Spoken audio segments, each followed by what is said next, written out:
Pour autant qu'il s'intéresse à une production architecturale, au document matériel qu'est cette production, l'historien cherche à s'interroger sur la genèse de l'œuvre et sur l'histoire du projet. Si nous avons l'opportunité d'en questionner les auteurs, notre curiosité va immanquablement vers ce qui sert de dynamique interne au processus de conception. Et au fil de ce processus, on trouve les fruits des enseignements puisés au gré des voyages et des lectures. Il faut dire le rôle fondateur joué par le voyage pour un architecte.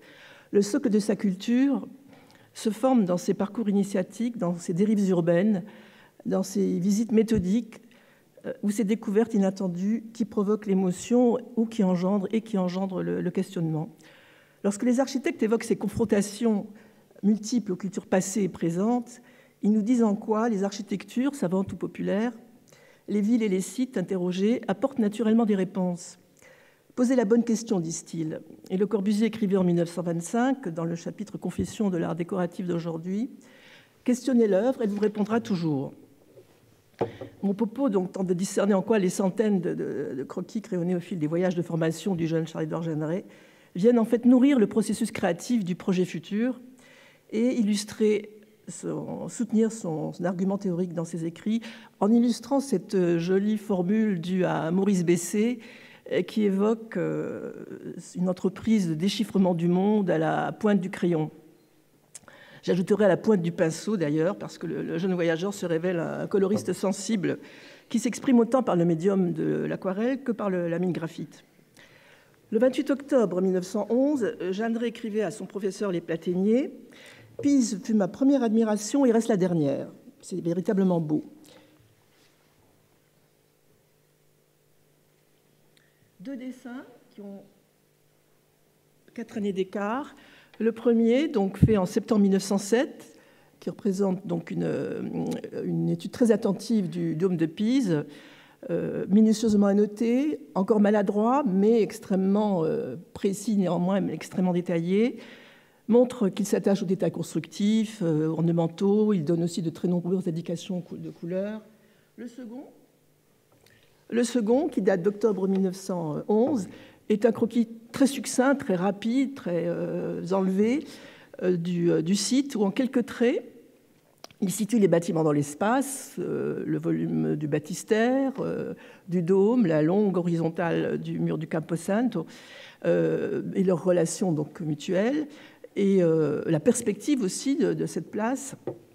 Il explique d'ailleurs à ce moment que c'est l'articulation des volumes sous la lumière qui le frappe désormais. Les deux dessins illustrent une méthode de l'architecture que le jeune Jeanneret va mettre au point entre ce premier voyage en Italie de 1907 et le long périple de 1911. Donc une analyse descriptive minutieuse et par ailleurs, dans ce dessin, ces séries de dessins que je vais montrer, la nécessité de fixer l'essentiel en quelques traits. Entre ces deux dessins, 4 années de pérégrination, de séjour à l'étranger, avec autant d'étapes marquantes dans les cités européennes, parmi lesquelles Florence, Vienne, Paris, Munich, Berlin, Istanbul, Athènes, et pour certaines, des séjours de plusieurs semaines, voire de plusieurs mois, comme c'est le cas pour Paris, par exemple. Donc dessins, carnets, nombreuses lettres jalonnent ces périples et permettent de suivre ces itinéraires, parfois jour après jour. Ceux-ci ont tous été reconstitués d'ailleurs par Giuliano Gressler, qui a mis en œuvre dès les années 80 une édition critique formidablement passionnante des carnets d'Allemagne et du voyage d'Orient, qui est une référence majeure pour qui s'intéresse au sujet, et des itinéraires qu'on peut retrouver là aussi au jour le jour grâce à la lecture des correspondances qu'évoquait Marie-Jeanne Dumont, passionnante édition critique et passionnante correspondance pour celle à Perret, Le Platénier, Ritter, etc., et à Arnaud Dercel et Rémy Bauduit pour les correspondances avec la famille. À ces nombreuses traces écrites et graphiques s'ajoute dès le voyage de 1907, puis en 1908 et ensuite en 1911, la photographie. En 1960, Le Corbusier s'expliquait sur la fonction que je qualifierais de mémorielle du dessin. Quand on voyage et qu'on est praticien des choses visuelles, architecture, peinture ou sculpture, on regarde et on dessine afin de pousser à l'intérieur, dans sa propre histoire, les choses vues. Une fois les choses entrées par le travail du crayon, elles restent dedans pour la vie, elles sont écrites, elles sont inscrites. En 1907, grâce aux émoluments du premier projet auquel il a participé à la Chaux-de-Fonds, la Villa Fallet, sur les conseils de son professeur Les Platéniers, armé du fameux guide Bédeker, nourri aussi de ses lectures, Ruskin, Taine, etc. Il part pour l'Italie. Il a 20 ans.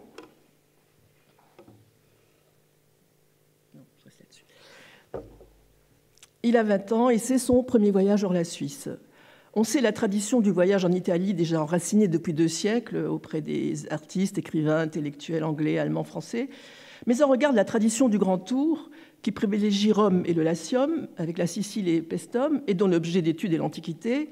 Jeanne Drey choisit Florence et la Toscane, dédiant précisément ce premier séjour à l'étude de l'architecture gothique et de la peinture du Trecento. De la peinture du Trecento, Giotto, Lorenzetti, Duccio di Buoninsegna, etc. De ce voyage italien, quelques 75 dessins, études au crayon et à l'aquarelle, sont conservés dans le fonds inaliénable de la Fondation Le Corbusier. J'en ai retrouvé quelques-uns dans des collections particulières, dont celui-ci, dont je vous livre la primeur. J'ai trouvé assez récemment, qui représente une scène du Mont des Oliviers, qui se trouvait en tout cas au musée du Dôme à Sienne, peinte ici par le jeune Jeanne Drey. Au fil de son itinéraire toscan, Jeanne Drey exécute de nombreuses aquarelles aux tonalités très vives, exprimant un indéniable talent de coloriste, manifeste d'ailleurs dès les premières années à la Chaux-de-Fonds. Voilà. Ainsi, en présentant quelques-unes de ces aquarelles, je rappellerai que la vocation première de Le Corbusier était la peinture. Dans l'introduction de l'exposition qui consacrait à son œuvre plastique en 1953 au MNAM, au Musée national d'art moderne à Paris, on trouve ces propos assez étonnants. J'étais née pour regarder toute ma vie des images et pour en dessiner. L'un de mes maîtres voulut faire de moi un architecte. J'avais horreur de l'architecture et des architectes. À l'un des virages était la peinture. Non, jamais, tu n'as aucune disposition pour la peinture. J'avais 16 ans, j'acceptais le verdict et j'obéis. Je m'engageais dans l'architecture. À ce même maître, ici je montre encore un détail d'une fresque de Giotto. Ce Giotto est le maître de la composition simple, ample et forte, de la couleur somptueuse, un détail de la vie de Saint François. À ce même maître Les Platéniers, alors que celui-ci lui propose toutefois d'exposer en 1908 quelques œuvres à Bâle, à la Kunsthalle, Jeanne Drey évoque l'une de ses aquarelles siennoises de la Piazza del Campo sous un ciel d'orage. Peut-être ne comprenez-vous pas qu'un gosse comme moi ait cru bon d'objectiver ses impressions en une croûte fausse de dessin, de perspective et de valeur. Ajoutant, ne me critiquez pas trop cette impression de la place du Palio à Sienne. Vous savez que Sienne est la ville de la couleur et que pour peu qu'un orage soit survenu, égrenant quelques gros nuages noirs dans un ciel de couchant vert et que de merveilleuses nuées roses viennent lécher les parois du formidable palais communal, etc. Donc, en tout cas, de très nombreuses lettres lyriques, poétiques, décrivent ces impressions picturales. C'est comme, je cite, « C'est comme coloriste et en même temps comme dessinateur que j'ai si intensément joui des paysages italiens. La terre d'Italie est extraordinaire. Elle est rouge saumon, rouge tuile, avec les quelques cèpes qui par-ci par-là deviennent d'un jaune citron éclatant.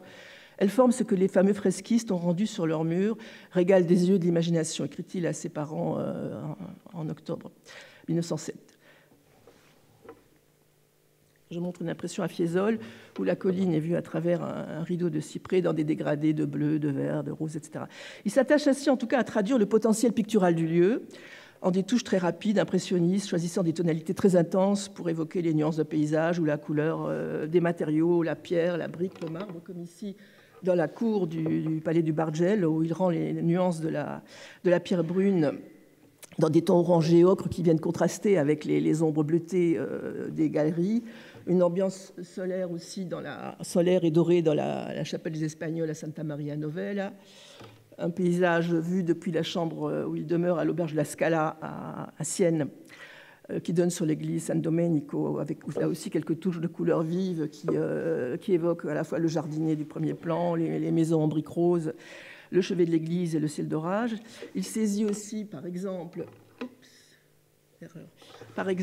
les effets de la lumière du couchant sur les marbres à l'intérieur du dôme de Sienne, dans des tons orangés, bleutés. Au fil des années suivantes, Jeanne Drey utilisera d'ailleurs ses aquarelles comme un sésame. Lorsqu'il arrive à Paris en mars 1908, il les présente à Auguste Perret, qu'il embauche à partir du mois de juillet. Il les avait montrés quelques mois auparavant à Hofmann à Vienne. Il les montrera ensuite à Peter Behrens à Berlin, où il va y travailler aussi pendant plusieurs mois. En 1912, il choisit l'aquarelle de Fiesole ainsi que celle de la Piazza del Campo pour constituer la série qu'il intitule « Langage de pierre » et qu'il présente à Neuchâtel dans une manifestation collective, la 4e exposition de la Société neuchâteloise des peintres, sculpteurs et architectes suisses. Quelques mois après, il les présente encore au salon d'automne à Paris, en octobre 1912. Il s'en dit très fier d'ailleurs, puisque Maurice Denis les a trouvés très bien, dit-il. Il n'en montre que 4 d'ailleurs. Voilà, ici je montre une des aquarelles de la série Voile sur le Bosphore. Il regrette dans un courrier au Stauss, à l'industriel industriel, mécène et collectionneur au Stauss, il regrette de ne pas avoir retrouvé les couleurs vives et chatoyantes de l'Istanbul peint de la Corne d'Or peinte par Signac. Il trouve plutôt du gris, enfin il trouve la ville grise assez grise. Donc il va rendre dans ses aquarelles ces tonalités de bleu grisé, de vert grisé, etc. En tout cas, il écrit à Ritter plus tard, au retour d'Athènes, « Du noir dans mes aquarelles, je suis fou de noir et de blanc.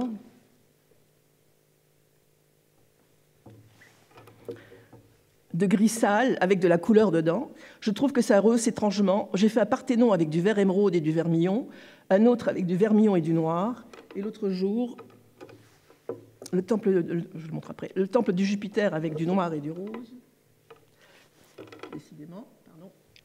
Et l'autre jour, le temple de Jupiter avec du noir, du vert et du rose caleçon, je perds la tête, ça me dégoûte ce que je fais, je bâcle en 10 minutes et pourtant je ne répudie point. À Athènes, outre une interprétation quelque peu expressionniste du temple sacré, il fait dans ses croquis une lecture originale de l'Acropole, en regard des envois de l'époque en tout cas. Il crayonne l'ensemble du site, le temple qui est la raison du paysage, le temple sur la colline. Dans le détail de quelques marches, il montre aussi la relation des bâtiments entre eux, l'interrelation et la relation des bâtiments les uns avec les autres. Dans le détail de quelques marches ici, il évoque le cheminement, le parcours d'accès vers les propylées, un dessin que je trouve qui fait penser aux aménagements scéniques d'Adolphe Appia. Cette lecture, en tout cas, dénote indéniablement une culture moderne de l'espace. Dans ses croquis, le Parthénon est perçu, étudié comme appartenant à un ensemble complexe, en relation avec la mer, le ciel, les monts alentours, etc.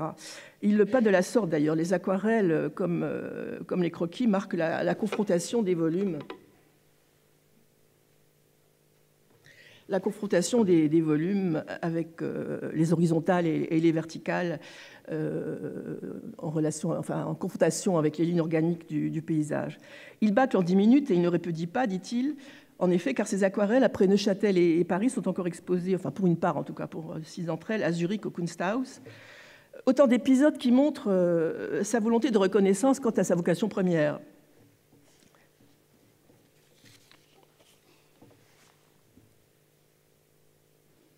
L'aquarelle de Pompéi, qui est montrée à Zurich, représente une vue du forum depuis le temple de Jupiter dans une restitution imaginée. Il note les colonnes à contre-jour sont ajoutées pour expliquer l'espace. Il note ceci sur le dessin, sur la feuille sur laquelle le dessin est contrecollé.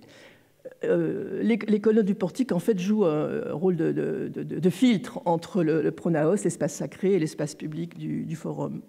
Avant de quitter cette séquence sur l'activité picturale du jeune Jeanneret, quelques lignes extraites d'une lettre du père, Georges-Édouard, datée du 14 septembre 1911, soit presque à la fin de la période de voyage de son fils.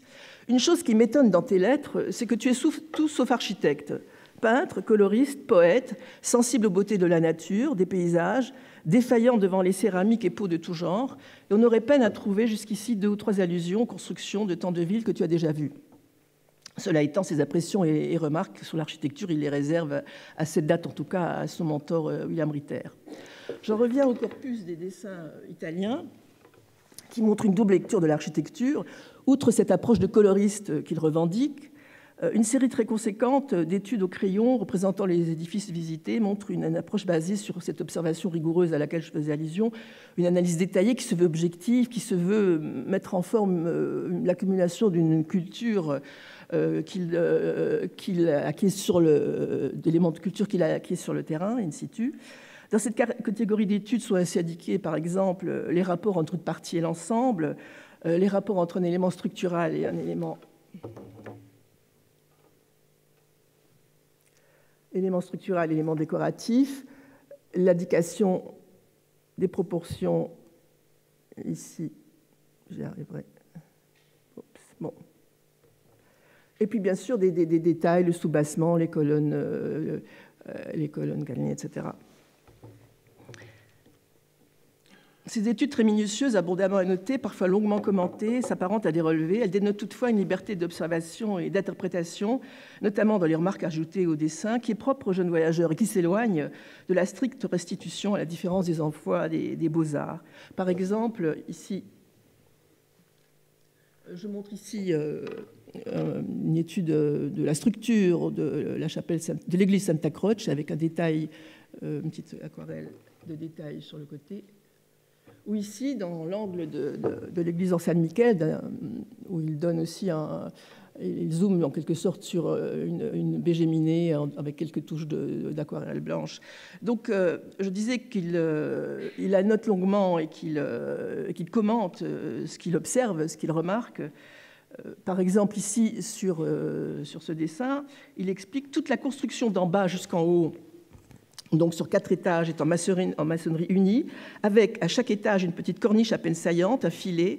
Les fenêtres sont à fleur de mur, tout a ainsi un grand volume. Les encadrements des fenêtres des 2 étages supérieurs sont en marbre blanc. C'est une grande délicatesse. Le haut est couronné d'une magnifique corniche extrêmement refouillée et en saillie, qui donne tout son caractère à l'édifice. Une étape majeure dans l'itinéraire italien, bien sûr, est la chartreuse du Val-d'Ema à Galuz, auprès de Florence. Cette référence fondamentale est maintes fois commentée par les auteurs. Je renvoie aux toutes premières contributions déjà de Peter Sereni dans les années 60, de Stanislaus von Moos, puis de Gresleri, etc., et d'une vingtaine d'autres. Donc, je ne m'appesantirai pas sur cet exemple, mais on ne peut manquer d'évoquer ce modèle inspirant le principe d'une gestion harmonieuse de la cellule d'habitation et des espaces collectifs, et qui est à l'origine de l'immeuble villa, que vous avez vu dans les séances présentées par Jean-Louis Cohen. Donc, dès 1922, avec les jardins suspendus, de la cellule, du pavillon de l'Esprit Nouveau à l'exposition des arts décoratifs en 1925. Il s'explique d'ailleurs longuement sur l'origine de sa recherche de la cellule en partant de ce modèle de la Certosa, dans Précision en 1930, où il évoque la vision radieuse qui m'en demeurait pour toujours, dit-il. Donc, juste une phrase qui me frappe. Dans une lettre aux parents, alors qu'il se rend à Galuzzo et qu'il découvre ce qu'il nomme la cité moderne sur la colline, j'y suis allé hier à la Chartreuse, j'ai trouvé la solution de la maison ouvrière type unique. Seulement, le paysage sera difficile à retrouver. Et sur des croquis, ici, je montre une très belle maquette qui avait été faite pour une exposition proposée par Giuliano Gressleri, où on voit très bien les volumes des petites maisonnettes, les cellules d'habitation de chacun les habitations de chacun des moines, avec le jardinet attenant à chacune des maisonnettes, et les espaces collectifs, le cloître, réfectoire, etc., de cet ensemble.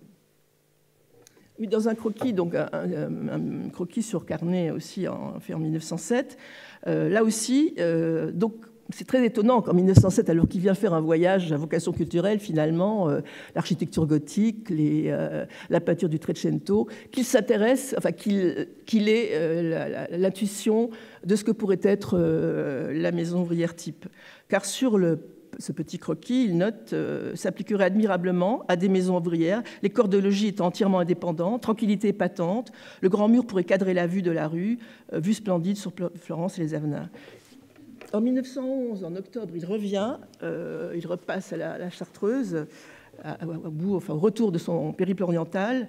Il griffonne dans son dernier carnet italien le jardinet d'une cellule monacale pour en montrer la plantation en regard de l'habitation, en contrebas donc de l'habitation, et surtout la galerie avec la seule vue que le moine a sur le site, c'est-à-dire au bout de cette galerie, le cadrage sur le magnifique paysage des Apennins. Donc c'est surtout cette cette vue cadrée qu'il esquisse. Je pense que ce dessin a été fait après les croquis sur carnet, probablement peut-être d'ailleurs pour la publication de 1930, même si le dessin n'est pas dans l'ouvrage. Donc, cette fois, je disais, c'est la vue qui l'intéresse, le cadrage de la vue depuis cette galerie. Et avec la visite de la Chartreuse en septembre 1907 et les notes prises sur les petits croquis précédemment montrés, on peut imaginer que Jeanneret, d'ores et déjà, devine que le voyage sera pour lui la forme d'apprentissage par excellence. À peine quelques mois plus tard, alors qu'il est de retour de Vienne et qu'il se dirige vers Paris, je montre aussi une aquarelle originale faite à ce moment-là, donc quand il arrive à Paris, qui provient d'une collection particulière. C'est tout de même beau, cette vie de voyage, écrit-il à ses parents, donc en route vers Paris. Et on se sent se faire beaucoup de bien. Ce sont bien là les meilleures leçons. Certains des dessins d'Italie tapissent un coin de sa chambre à Berlin, où il passe plusieurs mois de novembre 1910 à mars 1911, dans l'agence de Behrens, où d'ailleurs il se dit fort malheureux et aspire à des rêves d'acropole.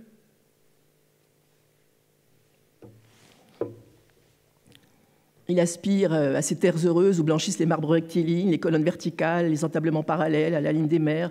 Pour clore une vie d'études, dit-il, je prépare un voyage très grand. Évoquant le fait qu'il est cédé, je le cite, à cette invincible attirance méditerranéenne, avec l'architecture qui fait révéler, etc. L'architecture est dans les grandes œuvres, explique-t-il, mais elle est dans les grandes œuvres léguées par le temps, certes, mais elle est aussi dans la moindre masure, dans un mur de clôture, dans toute chose sublime et modeste qui contient une géométrie suffisante pour qu'un rapport mathématique s'y installe. Le premier voyage de Jeanneret donc, était un circuit culturel et le second est véritablement le voyage initiatique qu'on a déjà évoqué, où il s'intéresse à tout. Ça a été montré par quelques images tout à l'heure, aux traditions populaires, au mode de vie, à l'artisanat, etc. Avec tous les moyens de transport imaginables, le cheval, on a traversé, dit-il, les Balkans à cheval, c'est plus splendide. On nous prend partout pour des types qui font le tour du monde à pied. Donc les moyens de transport les plus variés, bateaux, trains, dos d'âne, carrioles, etc. Et il adopte désormais la méthode du carnet de bord, carnet de poche de petit format. Outre le dessin et la notation, donc évidemment la photographie, comme je le précisais, qui est extrêmement importante aussi au fil de ce voyage, et l'écriture. Britter lui a en effet appris à rédiger, à écrire, etc. Donc des articles qu'il envoie, enfin des textes qu'il envoie à Ritter, des articles qu'il va envoyer plus tard à la feuille d'avis de la Chaux-de-Fonds. Son coup de crayon, son croquis au crayon est une sorte d'écriture, de graphisme très succinct. Il évoque, quand il évoque son travail sur le dessin, il évoque une sténographie, un tracé très sommaire, très synthétique, qui transcrit l'essentiel de ce qu'il entend engranger, retenir.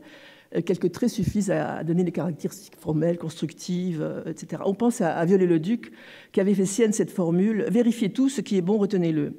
Il met dès lors au point une méthode de mémorisation par le dessin. Il fait en quelque sorte une lecture typologique de l'architecture monumentale et vernaculaire. Tour à tour, il crayonne le bâtiment dans son rapport au site et la relation qui s'établit entre ici la forme géométrique et les éléments organiques du paysage, des profils de cités très succincts, comme je le disais, profil d'Istanbul, parfois par une aquarelle, ici la Corne d'Or. Il relève aussi l'articulation, la géométrie des formes, l'articulation des volumes simples, comme ici avec la Sulémanié, ou ici au Panthéon, le cube de marbre pénètre arbitrairement dans le cylindre de la nef. Il s'intéresse à des détails constructifs, des détails d'enduit, de couleurs, cheminées pierre en tuf gris, briques minuscules rouges, crépies dans les joints, etc. Il annote donc, il retient des typologies d'habitation, je vais en montrer quelques-unes, et il indique la distribution des espaces intérieurs et il observe les arrivées de lumière. Je donne quelques exemples simplement. Ce que l'on constate en tout cas, c'est que dans ce qu'il appelle un fait d'architecture, il fixe par le croquis la particularité de ce qu'il observe et ce qu'il entend retenir. Et il a une sorte d'intuition de ce qui va alimenter le projet futur, de ce qui va faire enseignement. Dès lors, il met au point une méthode, une pratique qu'il va conserver durant toute sa production, toute son existence. Quelques exemples dans les villages des Balkans. Il s'intéresse au type de maison à cour, une cour dissimulée derrière le haut mur aveugle qui détermine la forme que prend la rue, qui donne son caractère à la rue par l'enduit, par la texture, par la couleur. Il retient le principe de la pièce extérieure qu'il nomme la chambre d'été. Ces cours conçoivent comme une chambre d'été, la treille avec les lattes fait son entrée verte, les 3 grands murs de chaux blanche, etc. Écrit-il à Léon Perrin. Il retient l'emploi du lait de chaux. Par exemple, ici, le crépi est fait de terre, puis passé au lait de chaux blanc, soubassement ocre jaune. Donc, en quelques traits, il donne à la fois la forme de cet espace, du volume des bâtiments, et en même temps, il explique le principe d'articulation avec la rue. Alors, il s'intéresse, je disais, à l'emploi du lait de chaux qui recouvre les murs des habitations, qui souligne la pureté des volumes, qui exalte la puissance des couleurs. Dans les habitations en Bulgarie, il retient la fenêtre horizontale, par exemple, où chaque maison a sa chambre principale. Une très grande fenêtre, plus large que haute, vient ouvrir sur les arbres et les fleurs du jardin. Ces chambres sont aussi petites que la fenêtre tient tout le mur. Un dessin qu'il fait en 1924 représentant Perret devant une fenêtre en longueur dans le salon d'honneur de son palais du Bois fait un clin d'œil en quelque sorte à sa controverse avec le maître, en notant une fenêtre, c'est un homme, c'est debout, c'est vertical, dit Auguste, et fenêtre en longueur qui a été conçue ici donc, par Perret. À Istanbul, il dessine des perspectives de rue et esquisse les masses arborées, illustrant ce qu'il décrit comme, je cite, l'agréable cohabitation du fait humain et du fait nature, dans Urbanisme, publié en 1925, où il cite un proverbe turc « Où l'on bâtit, on plante des arbres ». Il remarque « Istanbul est un verger, nos villes sont des pierrailles, Istanbul, partout des arbres, d'où surgissent les beautés de l'architecture ». Il s'intéresse aux maisons tours à Pera, aux maisons à encorbellement, dont il dessine de très nombreux exemples, où les ouvertures latérales permettent la circulation de l'air et donnent une aération transversale à tout l'étage. Je renvoie ici aux travaux d'Adolphe Max Vogt sur l'archéologie, Le Corbusier, l'archéologie de la modernité. Les maisons aux terrasses hautes aussi, qui là aussi adoptent le principe ou là aussi adopté le principe de la chambre d'été, comme il le nomme. Il fait des dizaines. Ici, la maison encorbellement. Parfois, les croquis sont plus élaborés. Il les repasse à l'encre, il donne quelques traits de la vie, il crée une sorte d'ambiance du lieu, bien sûr, qui est plus éloquente de ce qu'il entend représenter. De très nombreux dessins sont consacrés aux mosquées, bien évidemment.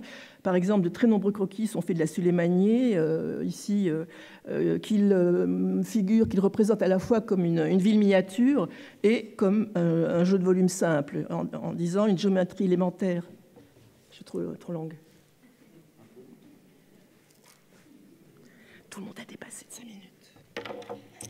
Je me presse. Une géométrie élémentaire discipline les masses, le carré, le cube, la sphère. C'est un rectangle complexe dont l'axe est unique. À l'intérieur des mosquées, il note les arrivées de lumière. Ici, le plan, donc l'axe unique dans le plan.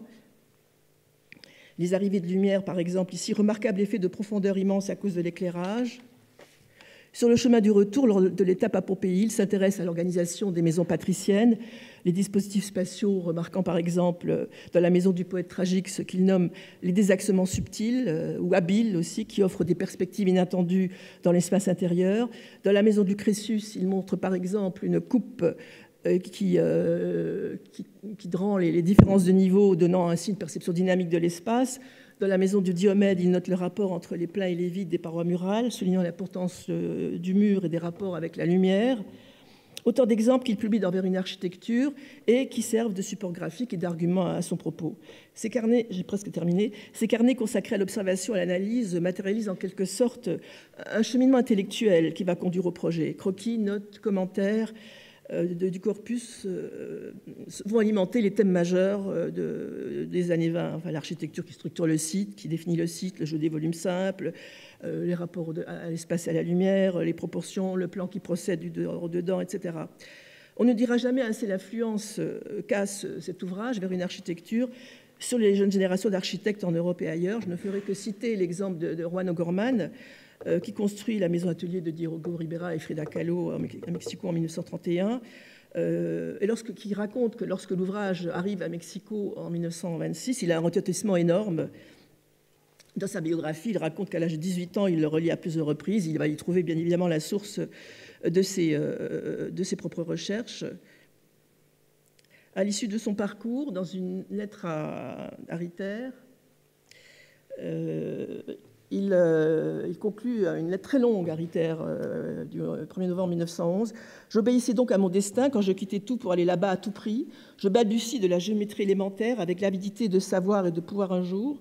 Je suis fou de couleur blanche, du cube, de la sphère, du cylindre, de la pyramide. » Un dernier exemple avec la Villa Adriana, dont je n'ai pas le temps de beaucoup parler. J'avais montré le mur du Pessil ici, qui vient structurer qui vient dialoguer avec le site en quelque sorte. Oui, un dernier exemple, donc, c'est celui du Sérapéum où il remarque des trouées de lumière creusées dans la roche et qui viennent éclairer l'abside. Voilà ici des croquis, et voilà ce qu'il en retient, c'est-à-dire un principe d'éclairage dans une forme en quelque sorte de périscope. La lumière tombe verticalement pour être redistribuée ensuite horizontalement vers l'abside. 4 décennies plus tard, il se souvient, en 1911, j'avais repéré un truc comme ça, creusé dans une grotte romaine à Tivoli. Ce croquis, je l'ai trouvé dans les caisses d'archives, d'ailleurs en deuxième année de mes études, et pas les archives, je les ai fouillées dès les deuxièmes années grâce à un exposé que nous avions à faire pour Roland Recht. Et à la Fondation Le Corbusier, on nous sortait les caisses d'archives à l'état brut, si j'ose dire. C'était passionnant pour les étudiants. J'avais trouvé ce petit croquis de quelques centimètres qui est étonnant parce qu'en fait, il remémore, enfin, il évoque un souvenir qui date d'une quarantaine d'années et qui va inspirer la forme donnée aux calottes des tours de Ronchamp, que je montre ici très rapidement avec la lumière qui se diffuse avec beaucoup de douceur vers l'hôtel. Et dernier croquis qui inspire aussi, dernier dessin plutôt, qui inspire l'architecte, en l'occurrence pour le mur sud de la chapelle, aussi bien pour les ébrasements des niches intérieures, extérieures, que pour celles aussi qui sont du côté est. C'est ce dessin qu'il a fait à Gardaïa lors d'un voyage de 1931. Mais c'est une autre période, celle des années de maturité, de la période d'intense activité architecturale, picturale et littéraire. Et c'est une autre épopée, dont malheureusement je n'ai pas le temps de parler, mais qui fut une réelle aventure. Les quelques exemples puisés au fil des carnets renseignent ainsi sur ce qui constitue l'un des moteurs d'une dynamique créatrice, des références, des enseignements, des modèles tirés de l'expérience du voyage. Parmi les exégètes corbuséens, Giuliano Gressler y a su le mieux saisir en quelques lignes l'objectif fondamental de cette confrontation à l'histoire et aux cultures architecturales. Les notes, je cite, les notes, les croquis esquissés, les dimensions relevées ne sont pas des fins en elles-mêmes, ne font pas partie simplement de la culture du voyage, mais cessent d'être journal de bord pour devenir projet. Savoir comment et pourquoi on a projeté est déjà projeté. Et en 1965, dans un texte consacré à l'acte de dessiner, Le Corbusier écrivait « Dessiner, suivre des profils, occuper des surfaces, reconnaître des volumes, c'est d'abord regarder, c'est être apte à observer, à découvrir. À ce moment, le phénomène inventif peut survenir, on invente, on crée, tout l'être est entraîné dans l'action. Cette action, c'est le point capital. » Il conclut « Chaque journée de ma vie a été vouée en partie au dessin. Je n'ai jamais cessé de dessiner et de peindre, cherchant où je pouvais les trouver, les secrets de la forme. Il ne faut pas chercher ailleurs la clé de mes travaux. Je pense que si l'on accorde quelque chose à mon œuvre d'architecte, c'est à ce labeur secret qu'il faut en attribuer la vertu profonde. » Je vous remercie.